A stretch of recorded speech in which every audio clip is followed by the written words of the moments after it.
If you have a smart brain, congratulations. And I'm sorry, because while everyone else is living their lives, your brain is running a full-time detective agency, a sci-fi writer's room, and a disaster prediction department, all at the same time.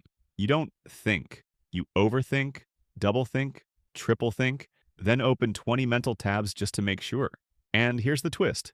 Smart minds actually suffer more, and psychology can explain why. So let's break it down in 5 quick chapters. Chapter 1. The brain with too many upgrades. Smart brains are like phones with too many apps running in the background. You're fast, powerful, and draining your battery by 9 a.m. Your mind doesn't stop at what if something goes wrong.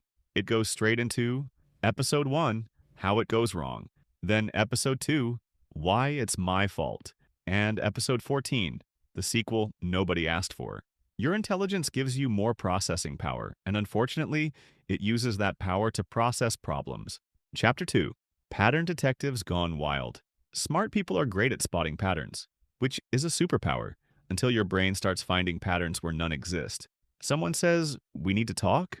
A normal brain. Okay, your brain. Ah, yes, the beginning of the end. I've seen this movie. You connect dots that aren't even from the same page. Your mind is basically Sherlock Holmes, but working overtime on imaginary crimes.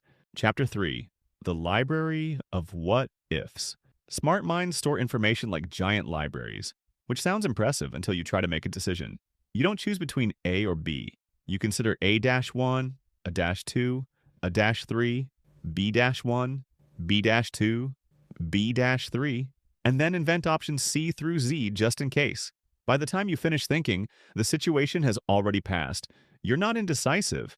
You're just managing a mental archive too big for its own good. Chapter 4. Emotions level 12. Logic level 100. Smart minds often grow logically faster than they grow emotionally. So you end up with a brain that can solve equations, but can't solve, why am I feeling this way? It's like giving a kid a race car. Yes, it's powerful, but does that kid know how to drive? Exactly. Your mind speeds ahead. Your emotions try to keep up, and anxiety is what happens in the gap. Chapter 5. Turning overthinking into an advantage. Here's the part nobody tells you. Your overthinking isn't a flaw, it's an untrained ability. Smart minds don't stop thinking, so the trick is to give them something better to think about. A real problem, a real project, a real challenge. When your brain doesn't have a mission, it invents one, usually a stressful one. So give it a task. Planning, building, writing, coding, learning, anything productive. You make your brain busy on purpose, so it stops making you busy by accident. Overthinking isn't because you're broken, it's because you're wired differently, yeah, with more power, more patterns, and more possibilities than most people. The goal isn't to think less, it's to think better.